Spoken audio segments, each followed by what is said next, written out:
అంతే. అది నువ్వు అనుకో, ఏమైనా గొడవ వస్తుందంటే ఏం రీజన్ అవుతుంది నువ్వు అనుకో.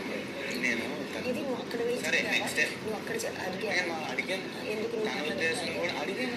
ఫస్ట్ అక్కడి నుంచే మాట్లాడాను. Not ready to listen to me. అసలు నాకు వెల్కమింగ్ లేదు అన్నాను. వెల్కమింగ్ ఎలా ఉంటుంది నాకు తెలియదు. నేను మీ ఇద్దరు మాట్లాడమని చెప్పాను. నేను ఇప్పుడు కూడా తనకి నువ్వు వెళ్ళి మాట్లాడి చూసుకో అన్నాను. నేను టూ థింగ్స్ చెప్పాను. నేను టూ థింగ్స్ చెప్తాను.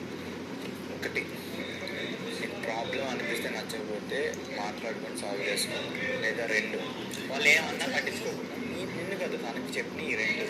సో నేను ఎవరైనా ఒకేలా చూస్తాను. కాకపోతే నాకు సపోర్ట్ ఇస్తాను. నేను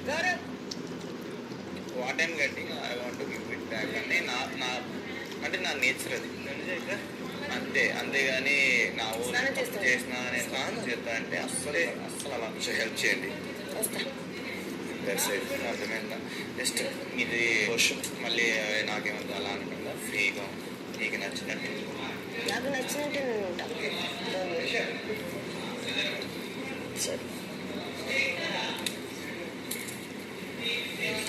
ఈ హౌస్లో అందరూ ఇంపార్టెంటే నాకు ఎవరైనా గొడవ అయిందనుకో వాళ్ళ మీద నేను పాయింట్ రేస్ చేస్తా. రేపు చూస్తా నాకు ఇంకెవరికైనా గొడవ అయితే నువ్వు నా కోసం మాట్లాడతావు వెళ్ళి అని నాతో న్యాయం. యాజ్ ఏ పర్సన్గా మనకు ఒకటి అర్థమైనప్పుడు నేను రీతు స్టోరీ కూడా విని వచ్చాను, వినకుండా రాలేదు.